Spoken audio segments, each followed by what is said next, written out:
ഞാൻ രണ്ട് വാർത്തയെക്കുറിച്ച് പറയാൻ ആഗ്രഹിക്കുന്നുണ്ട്. ഞാൻ ഈ വാർത്തകളെക്കുറിച്ച് പറയുന്നതിൻ്റെ ഒരു പ്രധാന കാരണം, ഒന്ന്, ആനുകാലിക സംഭവങ്ങളെക്കുറിച്ച് നമുക്ക് കുറച്ച് ബോധവാന്മാരായിരിക്കണം. മറ്റൊന്ന്, നമുക്ക് ചുറ്റും പരക്കുന്ന വലിയ ഒരു വ്യാജത്തിൻ്റെ വലയം. പലപ്പോഴും അതാണ് ഏറ്റവും കൂടുതൽ നമുക്ക് ചുറ്റുമുള്ളത്. ഒരു ഉദാഹരണം അതിന് തന്നെയാണ് ഞാൻ ഈ വാർത്ത തൽക്കാലം എഴുതി വെച്ചത് തന്നെ. ഈ കഴിഞ്ഞ ആഴ്ചയിൽ ഒരു ദിവസം ദ്രൂസ് കമ്മ്യൂണിറ്റിയിൽ നിന്ന് 1000 പേരോളം ഒറ്റ ദിവസം മരിച്ചു. നിങ്ങൾ എവിടെയെങ്കിലും വാർത്തകളിൽ കണ്ടോ? മിഡിൽ ഈസ്റ്റിൽ തന്നെ നടന്ന സംഭവമാണ്, സിറിയയിൽ നടന്ന സംഭവം. ഒറ്റ ദിവസം 1000 പേരോളം. ദ്രൂസ് കമ്മ്യൂണിറ്റി, അങ്ങനെ ഒരു പ്രത്യേക സമൂഹം. അവർക്ക് പ്രത്യേക ദൈവം, പ്രത്യേക മതം, എല്ലാ ആചാരങ്ങളും ഒക്കെ വ്യത്യസ്തമാണ്. അവരുടെ കുറച്ച് ഭാഗങ്ങൾ പല സ്ഥലങ്ങളുണ്ട്. ഇസ്രായേലിലുണ്ട്, പലസ്തീനിലുണ്ട്, സിറിയയിലുണ്ട്, യോർദാനിലുണ്ട്. അങ്ങനെ നടന്ന സംഭവങ്ങൾ ഒത്തിരി കൂടുതലാണ്. എങ്കിലും ഞാൻ ഇതൊന്ന് മനസ്സിലാക്കിയിരിക്കാൻ വേണ്ടിയാണ്. മാത്രമല്ല, കഴിയുമെങ്കിൽ നിങ്ങൾ ചെയ്യേണ്ടത് മറ്റുള്ള സാഹചര്യങ്ങളെയൊക്കെ പരിഗണിച്ചിട്ട് പറ്റുമെങ്കിൽ നിങ്ങൾ അറിയുന്ന സത്യങ്ങൾ, ഇതുപോലെ വ്യാജം പ്രചരിക്കുന്ന വിഷയങ്ങളിലുള്ള സത്യങ്ങൾ ഒരാളെ കൂടെങ്കിലും ഒന്ന് അറിയിക്കണം. കാര്യം നമ്മൾ സത്യത്തിന് വേണ്ടി നിൽക്കേണ്ടവരാണ് എന്ന് പറഞ്ഞ് ഇതിൻ്റെ വാർത്തകൾ പ്രചരിപ്പിക്കാനായിട്ട് പെട്ടെന്ന് മിഡിൽ ഈസ്റ്റിൽ നിന്നുകൊണ്ട് ഇറങ്ങിത്തിരിക്കരുത്. അത് ചിലപ്പോൾ ഇരിക്കുന്ന കമ്പ് കിട്ടുന്നത് പോലെ. കുഴപ്പമൊന്നുമില്ല, അങ്ങനെ വേണമെന്ന്, അങ്ങനെ അത് നിങ്ങളുടെ തിരഞ്ഞെടുപ്പാണ്. ഞാൻ പറഞ്ഞിട്ടാവരുത്. ഇസ്രായേൽ രാജ്യത്തിൻ്റെ ഒരു പ്രത്യേകത ഞാൻ കഴിഞ്ഞ ദിവസം കേട്ടത്, ഒരു കണക്ക് പ്രകാരം ഈ ഒക്ടോബർ 7 ഒരു പ്രശ്നം ഉണ്ടായതിനു ശേഷമാണല്ലോ രാജ്യം യുദ്ധത്തിലേക്ക് പോകുന്നത്. യുദ്ധത്തിന് അവർ തയ്യാറെടുക്കുമ്പോൾ അവരാവശ്യം 200,000 എന്ന് പറഞ്ഞാൽ 2 മില്യൺ, 20 ലക്ഷം ആൾക്കാർ മിലിറ്ററിക്ക് രജിസ്റ്റർ ചെയ്യണം എന്നുള്ളതായിരുന്നു. ഈ സമയത്ത് നമ്മളറിയാതെ നടന്നൊരു സംഗതി എന്ന് പറഞ്ഞാൽ, ലോകമെമ്പാടും ഉള്ള ചെറുപ്പക്കാരായിട്ടുള്ള യഹൂദന്മാർ മുഴുവൻ അവരുടെ സകല സംഗതികളും വിട്ടേച്ച് വണ്ടി കയറി അവിടെ എത്തി.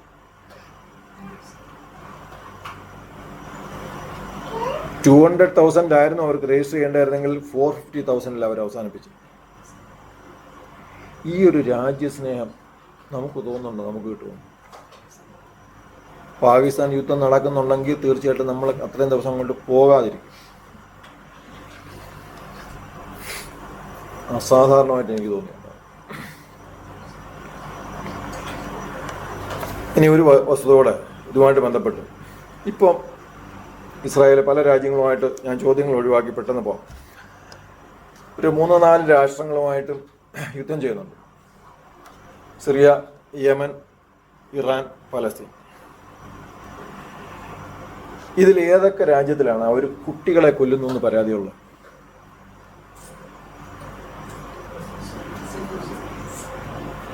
സിറിയയിലില്ല, ഒറ്റ സ്ഥലത്തേ ഉള്ളൂ. അപ്പോൾ തന്നെ നിങ്ങൾക്ക് എൻ്റെ കാരണം മനസ്സിലാവും. ബാക്കിയൊന്നും ഞാൻ പഠിപ്പിക്കാൻ നിൽക്കുന്നില്ല, നിങ്ങൾക്ക് ആലോചിക്കാവുന്നേ ഉള്ളൂ. പിന്നെ നിങ്ങൾ പെട്ടെന്ന് ചിന്തിക്കാത്തൊരു കാര്യം ഞാൻ പറയാം. അവരിപ്പോൾ സിറിയയിൽ യുദ്ധം ചെയ്തപ്പോൾ, ഇറാനിൽ യുദ്ധം ചെയ്തപ്പോൾ അവർക്ക് പിൻ പോയിന്റ് ചെയ്ത് അടിക്കാൻ പ്രത്യേകിച്ച് സ്ഥലങ്ങളുണ്ടായിരുന്നു. ആ രാജ്യത്തിൻ്റെ അന്ന് ആയുധങ്ങൾ വികസിപ്പിക്കുന്ന സ്ഥലം, സൈനികങ്ങളുടെ താവളങ്ങൾ, ഇതൊക്കെ ഉണ്ടായിരുന്നു. പലസ്തീനിൽ ഉണ്ട്. എവിടെയാണെന്ന് നമുക്കറിയാം. ഞാൻ ഇന്നാൾ പറഞ്ഞൊരു കാര്യം പിന്നെ ആവർത്തിക്കുക. എൻ്റെ ഇവിടെ തന്നെ ഉള്ള എല്ലാവരെയും നിങ്ങൾക്ക് അറിയാമല്ലോ. ഞങ്ങളിവിടെ 3 പേരുണ്ട്, പ്രഭുവും ഭാവിയും, അവർക്ക് കൊടുത്ത 2 പിള്ളേരുമാണ്. ഇവിടെ ഒരു 10 പേര് ഞങ്ങളെ അഴിക്കാൻ വരികയാണെങ്കിൽ ഏറ്റവും ആദ്യം മരിക്കുന്നത് ഭാവയുടെ കുഞ്ഞുങ്ങളായിരിക്കത്തില്ല. ആരായിരിക്കും? വയസ്സായി കിടക്കുന്ന ഞാനും സുഷ്മയായിരിക്കും ആദ്യം മരിക്കാൻ. വിവേകത്തോടെ ചെയ്താൽ അതാ ചെയ്യണ്ടേ, അല്ലേ? അപ്പോൾ തന്നെ നിങ്ങൾക്ക് ആ ലോജിക്ക് കുറച്ച് മനസ്സിലായി കാണും. അത്രയും മതി.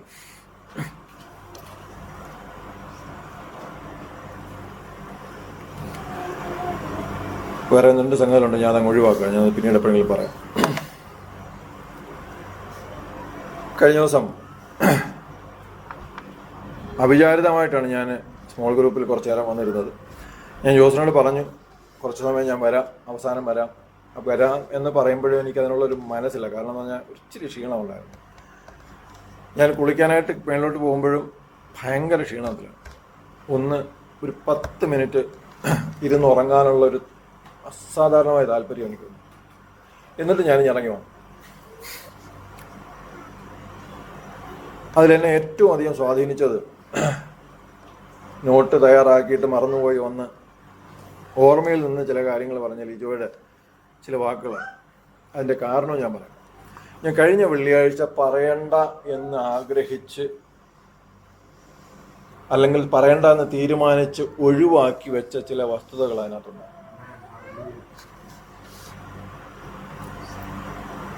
കാര്യം ദൈവം അത് നിങ്ങളോട് സംസാരിക്കണമെന്ന് ആഗ്രഹിക്കുന്നു. അതുകൊണ്ടാണ്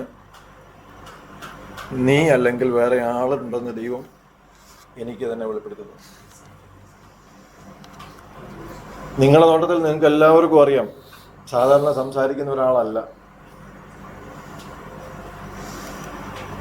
ആ വേദിയിലിരുന്നവർക്കറിയാം, ഞാൻ എൻ്റെ പുസ്തകം മറന്നുപോയി എന്ന് പറഞ്ഞപ്പോഴും കേട്ടവരാ വിചാരിച്ചത് ലിജോ ഉഴപ്പാനുള്ള നമ്പർ അടിച്ചതാണ്. കേൾവിക്കാരല്ലെങ്കിൽ പറയട്ടെ. അന്നേരത്തെ ആ സമൂഹത്തിലുണ്ടായിരുന്ന എല്ലാവരുടെയും ആ ഭാവങ്ങൾ അത് തെളിയിക്കുന്നതായിരുന്നു. പക്ഷേ ദൈവത്തിൻ്റെ പ്രവൃത്തി വ്യത്യസ്തമായിരുന്നു. കിരണിൻ്റെ മെസ്സേജിനെ കുറിച്ച് ഒരു വാക്ക് പറയാതിരിക്കാൻ പറ്റത്തില്ല. ഞാൻ അന്ന് വരെ മനസ്സിലാക്കിയിരുന്നത്, യേശു അപേക്ഷിക്കാതെ ഒരേ ഒരുത്തൻ്റെ അടുത്തേ പോയിട്ടുള്ളൂ. അത് ഈ 38 വർഷം കിടന്നവൻ്റെ അടുത്താണ്. അല്ല, 38 വർഷമായിട്ട് അവൻ്റെ അപേക്ഷയാണ്.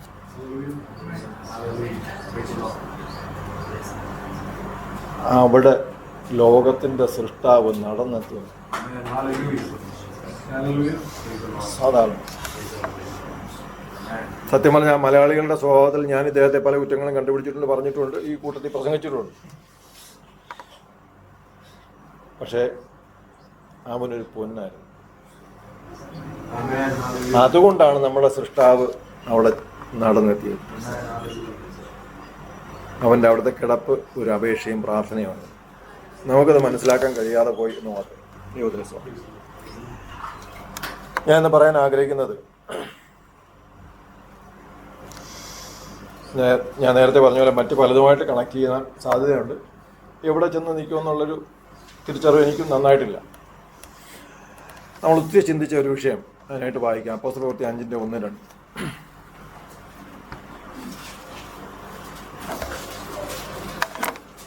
എന്നാൽ അനന്യാസ് എന്ന പേരുള്ള ഒരു പുരുഷൻ തന്റെ ഭാര്യയായ സഫീറയോട് കൂടെ ഒരു നിലം വിറ്റു. ഭാര്യയുടെ അറിവോടെ വിലയിൽ കുറെ എടുത്തു വെച്ച് ഒരംശം കൊണ്ടുവന്ന് അപ്പോസ്തലന്മാരുടെ കാൽക്കൽ വെച്ചു. മതി. ഞാൻ പറയാൻ ആഗ്രഹിക്കുന്ന ഒരു ക്വാളിറ്റി എന്താണെന്ന് വെച്ചാൽ ഇൻറ്റഗ്രിറ്റി. ഇൻറ്റഗ്രിറ്റിക്ക് ശരിയായ ഒരു വേദപുസ്തക പദം, അതിനൊരു എബ്രായ പദമൊന്നും പറയാൻ എനിക്കറിയില്ല. പഴയ നിയമത്തിൽ ഈ വാക്ക് ഉപയോഗിച്ചിട്ടുണ്ട്. അതിന് പല അർത്ഥങ്ങളും പലയിടത്തും പറഞ്ഞിട്ടുണ്ട്. അപ്പോൾ 1-2 ഞാൻ നമുക്ക് മനസ്സിലാകാൻ വേണ്ടി എടുക്കാം. ഉൽപ്പത്തി 20:5 എടുത്താൽ ഒരു ഉദാഹരണം കാണാം.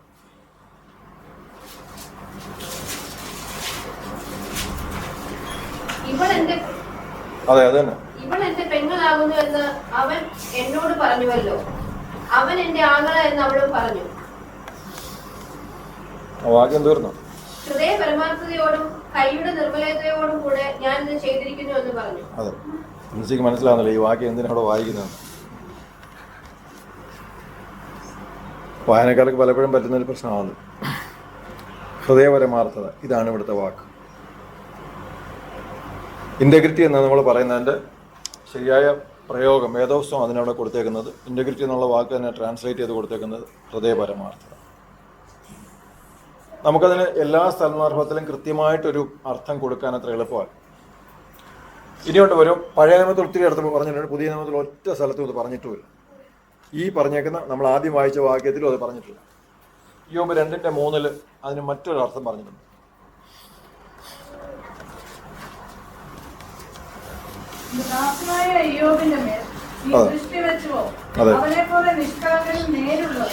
ദൈവഭക്തനും ദോഷം വിട്ട് അകലുന്നവൻ ആ ഭൂമിയിൽ ആരുമില്ലല്ലോ. ആ അവൻ തന്റെ ഭക്തി മുറുകെ പിടിച്ചിരിക്കൊണ്ടിരിക്കും. മതി.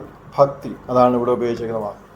ഇത് രണ്ടും കൂടെ കമ്പയർ ചെയ്യുമ്പോൾ നമുക്ക് മനസ്സിലാകും ചെയ്യുന്ന പ്രവൃത്തി വളരെ ആത്മാർത്ഥതയോടെ ചെയ്യുന്ന കാര്യത്തെക്കുറിച്ചാണ് ഇൻറ്റഗ്രിറ്റി എന്ന് പറയുന്ന വാക്ക് ഉദ്ദേശിക്കുന്നത്.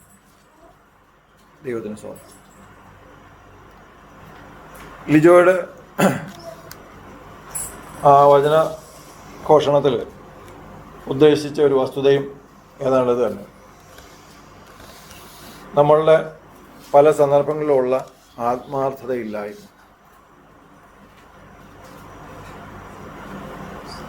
അബ്രഹാമിനെ കുറിച്ച് നമ്മളിപ്പോൾ വായിച്ചു കേട്ട സന്ദർഭത്തിൽ തന്നെ ഉണ്ട്. അബ്രഹാം പറഞ്ഞ എന്താണ്? ഭാഗികമായി അദ്ദേഹത്തിന് സന്ദർഭത്തിൽ നിന്നും തടി ഊരാൻ വേണ്ടി ഒരു പകുതി സത്യം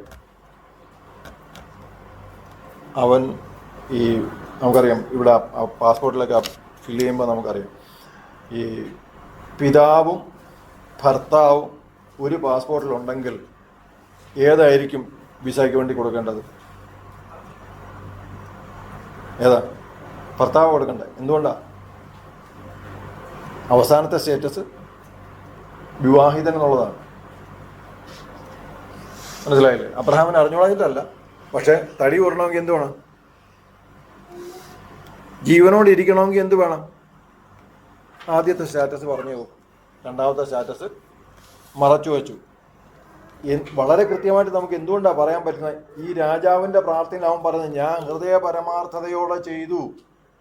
എനിക്കറിയില്ല, ദൈവത്തിൻ്റെ ലജ്ജാകരമായ ഒരു അവസ്ഥ അതാ അവിടെ നിന്ന് ഞാൻ ചിന്തിക്കുകയായിരുന്നു. കാരണം അബ്രഹാമിനെ കുറിച്ച് ഈ ദൈവം അവനോട് പറഞ്ഞെന്തുവാ? അവനൊരു പ്രവാചകൻ. ഹൃദയപരമാർത്ഥതയോടെ ചെയ്തതാരാ? രാജാവ്. ആ സന്ദർഭം വായിക്കണോ? നിങ്ങൾക്ക് നല്ല സ്കൂളിൽ നമ്മൾ പഠിപ്പിക്കുന്ന വിഷയമല്ല, അതുകൊണ്ട് വേണമെങ്കിൽ വായിക്കണം. 20-ാമത്തെ 1-ാം വാക്യം തൊട്ട് വായിച്ചു. അനന്തരം അബ്രഹാം അവിടെ നിന്ന് തെക്കേ ദേശത്തേക്ക് യാത്ര പുറപ്പെട്ട് കാദേശിനും സൂര്യനും മധ്യേ കൂടിയിരുന്ന് ഗരാറിൽ പരദേശിയായി പാർത്തു. അബ്രഹാം തന്റെ ഭാര്യയായ സാറയെ കുറിച്ച് അവൾ എന്റെ പെങ്ങൾ എന്ന് പറഞ്ഞു. ഗരാർ രാജാവായ അബിമേലെക്ക് ആളയച്ച് സാറയെ കൊണ്ടുപോയി. എന്നാൽ രാത്രിയിൽ ദൈവം സ്വപ്നത്തിൽ അബിമേലെക്കിന്റെ അടുക്കൽ വന്ന് അവനോട്, നീ എടുത്ത സ്ത്രീയുടെ നിമിത്തം നീ മരിക്കും, അവൾ ഒരു പുരുഷന്റെ ഭാര്യ എന്ന് അരുളി ചെയ്തു. എന്നാൽ അബിമേലെക്ക് അവളുടെ അടുക്കൽ ചെന്നിരുന്നില്ല. ആകയാൽ അവൻ, കർത്താവേ, നീതിയുള്ള ജാതിയെയും നീ കൊല്ലുമോ? ഇവൾ എന്റെ പെങ്ങളാവുന്നു എന്ന് അവൻ എന്നോട് പറഞ്ഞുവല്ലോ. അവൻ എന്റെ ആങ്ങള എന്നും അവളും പറഞ്ഞു. ഹൃദയ പരമാർത്ഥതയോടും കൈയുടെ നിർമ്മലതയോടും കൂടെ ഞാൻ ഇത് ചെയ്തിരിക്കുന്നു എന്ന് പറഞ്ഞു. അതിന് ദൈവം സ്വപ്നത്തിൽ അവനോട്, നീ ഇത് ഹൃദയ പരമാർത്ഥതയോടെ ചെയ്തിരിക്കുന്നു എന്ന് ഞാൻ അറിയുന്നു. നീ എന്നോട് പാപം ചെയ്യാതിരിക്കാൻ ഞാൻ നിന്നെ തടുത്തു. അതുകൊണ്ടാവുന്നു അവളെ തൊടുവാൻ ഞാൻ നിന്നെ സമ്മതിക്കാതിരുന്നത്. ഇപ്പോൾ ആ പുരുഷന് അവന്റെ ഭാര്യയെ മടക്കി കൊടുക്ക. അവനൊരു പ്രവാചകനാകുന്നു. നീ ജീവനോടിരിക്കേണ്ടതിന് അവൻ നിനക്ക് വേണ്ടി പ്രാർത്ഥിക്കട്ടെ. ദൈവത്തിന്റെ അവസ്ഥ ഒന്ന് ആലോചിച്ചു. പ്രവാചകനെ ഇൻട്രൊഡ്യൂസ് ചെയ്യുന്ന സ്ഥലമാണ്.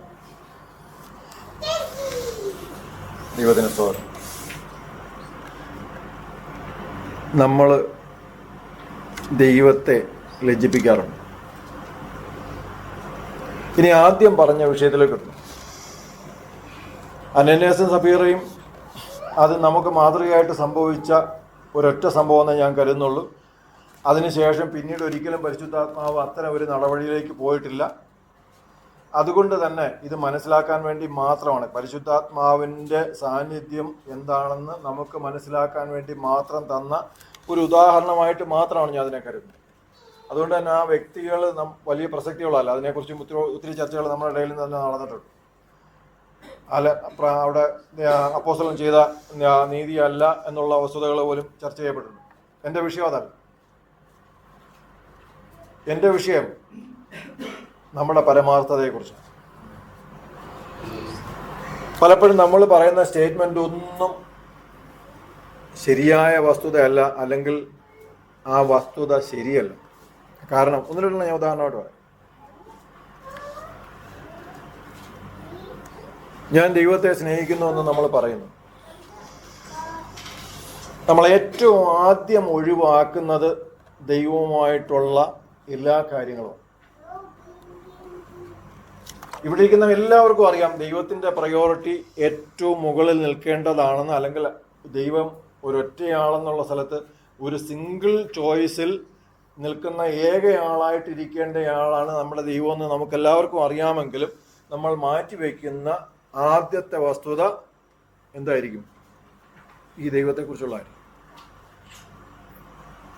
പിന്നെ ഒരുപാട് സംഗതികളുണ്ട് കേട്ടോ. ഞാൻ എൻ്റെ മക്കൾക്ക് വേണ്ടിയാണ് ജീവിക്കുന്നതെന്ന് കെട്ടിയവനുമായിട്ട് വഴക്കുണ്ടാക്കുമ്പോൾ അല്ലെങ്കിൽ കെട്ടിയവളുമായിട്ട് വഴക്കുണ്ടാക്കുമ്പോൾ രണ്ടുപേരും പറയും ഈ ആളിൻ്റെ കുട്ടിക്ക് ആവശ്യമുള്ള സ്ഥലത്തൊന്നും ഇവർ കാണത്തില്ല. അതിൻ്റെ ഒരുപാട് ഉദാഹരണങ്ങളുണ്ട്. ഇപ്പോൾ ഒരു ആവറേജ് ടോയ്ലറ്റ് ട്രെയിനിങ്ങിൻ്റെ ഏജ് എത്രയെന്നറിയാം? 4 കഴിഞ്ഞ്. ഞാൻ ഈ വാക്ക് പറയുമ്പോൾ ക്ഷമിക്കണം. നമ്മുടെ കോമൺ ആയിട്ടുള്ള വളർത്തു മൃഗങ്ങളെ പോലും നമുക്ക് എന്ത് ചെയ്യാൻ പറ്റും? ടോയ്ലറ്റ് ട്രെയിൻ ചെയ്യാൻ പറ്റും. ഇനി ഇതിൻ്റെ വൾണറബിലിറ്റി ഒത്തിരിയാണ്. നിങ്ങൾക്കറിയാം നമ്മുടെ വിസർജ്യങ്ങളിലുള്ള ബാക്ടീരിയ, ഇത് പല സന്ദർഭങ്ങളിലും ഈ കുട്ടി ശരീരത്തിൽ കുറേ സമയം തേച്ചുകൊണ്ട് നടക്കേണ്ടി വരും. ഉറപ്പാണോ? നിങ്ങൾക്ക് ഇഷ്ടമുള്ള കാഴ്ചയാണോ? അല്ല. എന്നാൽ നമ്മൾ പറയുന്നത് എന്താ? ഞാനെൻ്റെ ഇങ്ങനല്ല, ഞങ്ങൾ സ്നേഹിക്കുന്ന ഇങ്ങനല്ല, വേറെ ആയിക്കോട്ടെ, കുഴപ്പമില്ല. ഈ അടുത്ത കാലത്ത് വീട് വെച്ചവർക്കറിയാം. നിങ്ങൾ വീട് വയ്ക്കുമ്പോൾ എന്തൊക്കെ ചെയ്തു? ഒരു പ്ലാനെങ്കിലും രണ്ടാമത് വരയ്ക്കാത്ത ആരെങ്കിലും ഉണ്ടോ? ഒരു 5 എണ്ണമൊക്കെ സാധാരണ എന്തായാലും വരച്ചാണ്. പിന്നെ അകത്തെന്തോ ഇടണം, പുറത്തെന്തോ തയ്ക്കണം. ഇതൊക്കെ ചോദിക്കാവുന്നവരോടെല്ലാം നമുക്കറിയാവുന്നവരോടെല്ലാം ചോദിച്ചു. പലതും നമ്മളെ മനസ്സിൽ കൂട്ടി വെച്ചു, ചിലതൊക്കെ എഴുതി വെച്ചു. ഗൂഗിളിൻ്റെ ഊപ്പാടും വരുത്തി.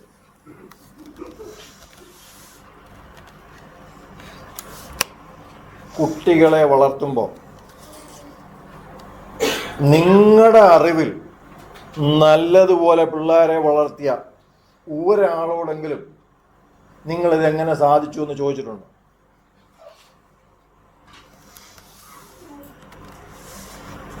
കല്യാണം കഴിച്ചിട്ട് കുടുംബജീവിതം എങ്ങനെയാണെന്ന് നമ്മൾ ചോദിച്ചില്ല. പിന്നെ അതിന് ശേഷമുള്ള കാര്യം അതിപ്പോൾ കൂട്ടതല്ലുമായിട്ട് നടക്കുക. പക്ഷേ തല്ലി നമ്മൾ ആ വെളി പറയത്തില്ല. നമ്മൾ എന്ത് ചെയ്യും? വീട്ടിൽ വയ്ക്കും. എന്നിട്ട് വെളി കാണിക്കാൻ പറ്റുന്ന ഒരു സ്വത്രാഴ്ച കൊണ്ടുവന്ന് ചർച്ചിലോട്ട് വയ്ക്കും. പുറമോട്ടം തിരിഞ്ഞു നോക്കിയാൽ മതി. 1 വർഷം തിരിഞ്ഞു നോക്കിയാൽ മതി. എത്ര തവണ എന്തൊക്കെ വീട്ടിൽ വെച്ചേച്ച് ഇവിടെ വന്ന് ഷോ കാണിച്ചിട്ടുണ്ട്.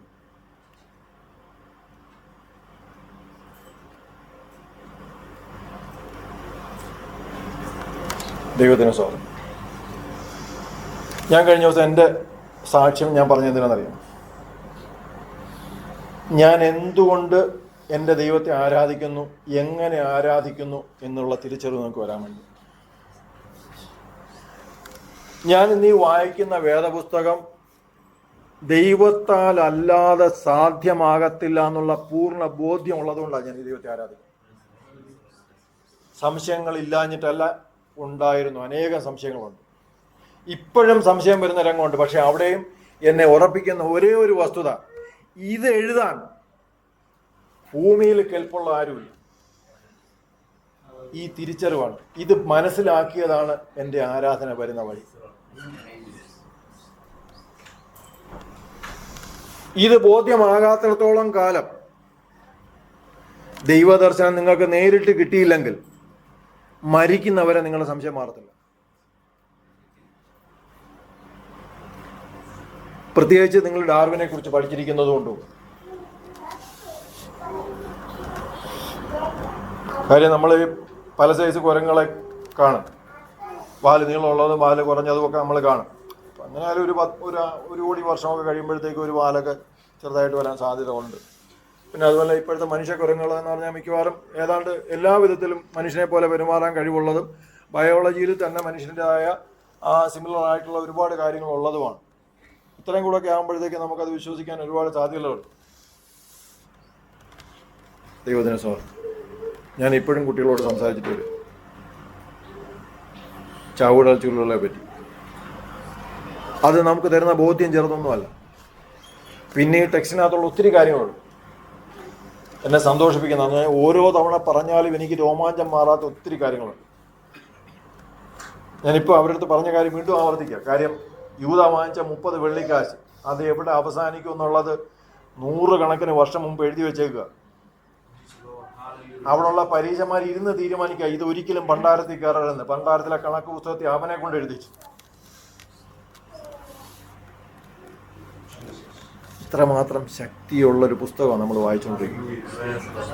ഇത്രമാത്രം കരുതലോടെ എഴുതി തന്നൊരു സാധനം നമ്മൾ കൊണ്ടു നടക്കുന്നത്. ദൈവത്തിന് സ്വാഗതം.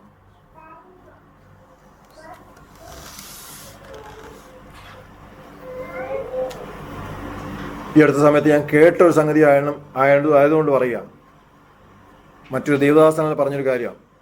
ഇന്നും നമ്മൾ സഭകളെ പറ്റി പഠിച്ചു നോക്കിയാൽ മാനുഷ്യ കൽപ്പനകൾ പ്രമാണിക്കുന്നതിനാണ് ഏറ്റവും കൂടുതൽ താല്പര്യം എല്ലാ വിശ്വാസ സമൂഹങ്ങളും കാണിക്കുന്നത്. അവർ വേദം പറയുന്ന വസ്തുതകളല്ല, മറിച്ച് മാനുഷികമായ കൽപ്പനകൾ. അതിന്റെ കാരണം എന്താ? ഈ പ്രസ്ഥാനം നിലനിർത്തണമെങ്കിൽ മാനുഷ്യ കൽപ്പനകൾ നിലനിർത്തിയേ പറ്റും. പ്രസ്ഥാനം നിലനിൽക്കണമെങ്കിൽ മാനുഷ്യ കൽപ്പന വേണം. മാനുഷ്യ കൽപ്പനകൾ നിലനിർത്തി പ്രസ്ഥാനം നിർത്തിയാലേ എന്തു പറ്റൂ? നേതൃത്വങ്ങൾക്ക് അവരുടെ കാര്യങ്ങൾ, അവരാഗ്രഹിക്കുന്ന കാര്യങ്ങൾ അല്ലെങ്കിൽ അവരുടേതായ പൊളിറ്റിക്കൽ കാര്യങ്ങൾ നടന്നുപോകും. ദൈവത്തിന് സ്വാഗതം. ആരാധന ഉള്ളിൽ നിന്ന് വരണമെങ്കിൽ പുതിയ നിയമത്തിൽ പലയിടത്തും വായിച്ചു നോക്കിയാൽ മതി. യേശുക്രിസ്തുവിന്റെ മുമ്പിൽ ആരാധിച്ച പലരുമുണ്ട്. എമ്മാവൂസിലേക്ക് പോയവർ ഭക്ഷണം കഴിച്ചു കഴിഞ്ഞ് യേശുവിനെ തിരിച്ചറിഞ്ഞപ്പോൾ അവിടെ ആരാധിച്ചു. നമ്മൾ പറയുന്നത് പോലെ 4 സ്തോത്രം പറഞ്ഞൊന്നും അല്ല ആരാധിച്ചത്. ഇന്നലെ വരെ അവർ കണ്ട യേശുക്രിസ്തു എന്ന മനുഷ്യൻ ഉയർത്തെഴുന്നേറ്റു എന്നുള്ള ബോധ്യം വന്നപ്പോൾ അവന്റെ ഉള്ളിൽ നിന്ന് വന്ന ആരാധന. ദൈവത്തിന് സ്വാഗതം. ആരാധന എന്ന് നമ്മൾ പറയുമ്പോൾ എനിക്ക് ഏറ്റവും സന്തോഷം തോന്നുന്ന ഒരു സംഗതി എന്ന് പറയാനുണ്ട്. യേശുക്രിസ്തു വീട്ടിലേക്ക് ചെന്ന് കയറിയപ്പോൾ ഒരുത്തൻ നിന്ന് ആരാധിക്കും.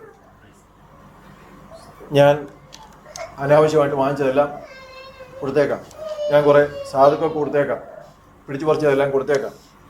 അവൻ്റെ ആരാധനയാണ് നടക്കുന്നത്. അന്നേരം തന്നെ മറുപടിയും കിട്ടി. ഇന്നലെ അല്ല, ദാവീദിന്റെ പുത്രനാണ് അവൻ. പക്ഷെ ഇന്നലെ രക്ഷ വരായിരുന്നു, പക്ഷെ വന്നില്ല. ഇന്ന് രക്ഷ വന്നിരിക്കുന്നു. ദൈവത്തിന് സ്വാഗതം. നമ്മൾ ആരാധന എങ്ങനെ കാണുന്നു? ഹൃദയപരമാർത്ഥതയോടെ നമ്മൾ ചെയ്യുന്ന പ്രവൃത്തി പോലും ആരാധനയായിട്ട് സ്വർഗത്തിലോട്ട് പോകും. ഈ തിരിച്ചറിവ് നമുക്കുണ്ടായിരിക്കും. നമ്മളെ സമൂഹം പഠിപ്പിക്കുന്ന കുറെ കാര്യങ്ങളുണ്ട്, അതിനെ പിൻപറ്റാൻ നിൽക്കരുത്. നമ്മുടെ ഹൃദയത്തിൽ ബോധ്യമുള്ളത് സമൂഹം എതിർക്കുമെന്ന് തോന്നിയാൽ പോലും കഴിയുമെങ്കിൽ നിങ്ങൾ അത് ചെയ്യണം. പലരും ആക്ഷേപം പറയുമായിരിക്കാം, നമ്മുടെ വിഷയമല്ല. നിങ്ങളുടെ ഹൃദയത്തിൽ ബോധ്യമുള്ള കാര്യമാണെങ്കിൽ നിങ്ങൾ ധൈര്യത്തോടെ അത് ചെയ്യാൻ ശ്രമിക്കും. സമൂഹത്തിന് വേണ്ടി ജീവിക്കാൻ ഇനി നമ്മൾ സമയം ചെലവഴിക്കുന്നു. നമ്മുടെ ആരാധന ഒറ്റ ഒരാളെ ബോധ്യപ്പെടുത്തേണ്ട കാര്യമാണ്. നമുക്കറിയാം, നമ്മൾ പലപ്പോഴും നമ്മൾ സ്വയം ഈ കൂട്ടമായിട്ട് നമ്മൾ ആക്ഷേപം വാങ്ങിച്ചിട്ടുണ്ട്. ശുശ്രൂഷകന്മാർക്ക് ബോധിക്കുന്നത് പോലെ സ്വോത്രം പറയാത്തതിന് ഒരാളും സ്വർഗത്തിൽ പോകത്തില്ലെന്ന് വരെ നമ്മൾ കേട്ടവരാണ്. ഇതൊന്നും നമുക്ക് പ്രശ്നമൊന്നുമല്ല. അവരെ തിരിച്ചറിവെന്ന് അവർ സംസാരിക്കുക. ദൈവത്തിന് സ്വാതന്ത്ര്യം. ഇനിയെങ്കിലും നമ്മൾ ദൈവസന്നിധി വരുമ്പോൾ പരിശുദ്ധാത്മാവിന് നമ്മളോട് ഇടപെടാൻ മോശമായിട്ടൊന്നും ഉണ്ടാകരുത്. ഒന്നും വീട്ടിൽ വെച്ചേച്ച് വരരുത്. നമുക്ക് തോന്നും നിസ്സാരമായിട്ടുള്ളൊരു കാര്യമാണ്. ഞാൻ ഒരു ചെറിയ ഉദാഹരണം പറയാം. കഴിഞ്ഞ ദിവസവും ഞങ്ങൾ സംസാരിച്ച അല്ലെങ്കിൽ ഒരു വ്യക്തിയുമായിട്ട് സംസാരിച്ച പക്ഷേ ഞാൻ മറ്റൊരു ഉദാഹരണം എടുക്കാം നിങ്ങൾക്ക് മനസ്സിലാവാൻ വേണ്ടി.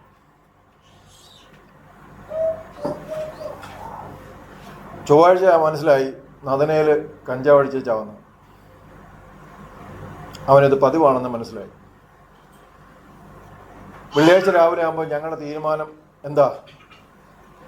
കഞ്ചാവ് വീട്ടിൽ ഇരിക്കട്ടെ, ബാക്കി ഞങ്ങൾ 3 പേരും ചർച്ചിലോട്ട് വന്ന് ബാക്കിയെല്ലാം ചോറ് ഉൾപ്പെടെ എല്ലാം ദേവസേനയിലോട്ട് വെച്ചാൽ ആരാധിച്ചേച്ച് പോകാം. എല്ലാ വീടുകളിലും എടുക്കുന്ന തീരുമാനം ഇത് തന്നെയാണ്. എന്തുകൊണ്ടാ? ഇതിനി പറഞ്ഞ് നാട്ടുകാരറിയണ്ട. നാട്ടുകാരറിഞ്ഞ പെൺകൊച്ചാണെങ്കിൽ കല്യാണം മുടങ്ങും, ആൺകൊച്ചാണെങ്കിലും ചിലപ്പോൾ മുടങ്ങും. എന്തുകൊണ്ടാ? മാനസാന്തരപ്പെട്ടവന് പെണ്ണ് കൊടുക്കാനും ചെറുക്കനെ കൊടുക്കാനും നമ്മൾ തയ്യാറല്ലാത്തത് കൊണ്ട്.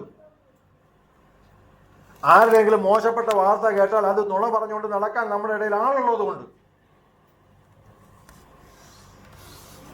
അതല്ലെങ്കിൽ ഒരുത്തൻ ഒരു വീക്ക്നെസ് വന്നെന്ന് പറഞ്ഞാൽ അതിൻ്റെ മേൽ മുട്ടിപ്പായിട്ട് പ്രാർത്ഥിക്കുകയും ആ കുടുംബത്തിലെ ആ വ്യക്തിയെ മടക്കി കൊണ്ടുവരാൻ ആഗ്രഹിക്കുകയും പ്രാർത്ഥിക്കുകയും ചെയ്യുക അല്ലാതെ വേറെ എന്താ ചെയ്യേണ്ടത്? യോഗ്യമായിട്ട് പരമാർത്ഥ ഹൃദയത്തോടെ ഇവിടെ നിന്ന് പരമാർത്ഥ ഹൃദയ കർത്താവെ അവനെ വെടിവെക്കണേ.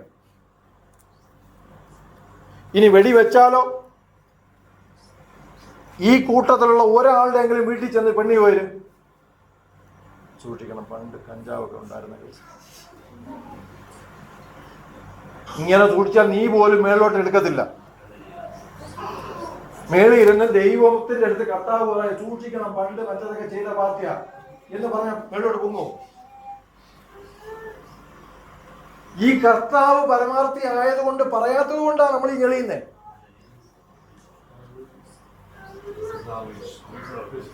ആ ദാക്ഷിണ്യത്തിൽ നിൽക്കുന്നവൻ മറ്റവനെ കുറ്റം പറയുക, അവൻ കൊള്ളത്തില്ലെന്ന്. ഇറന്ന് തിന്നുന്നവൻ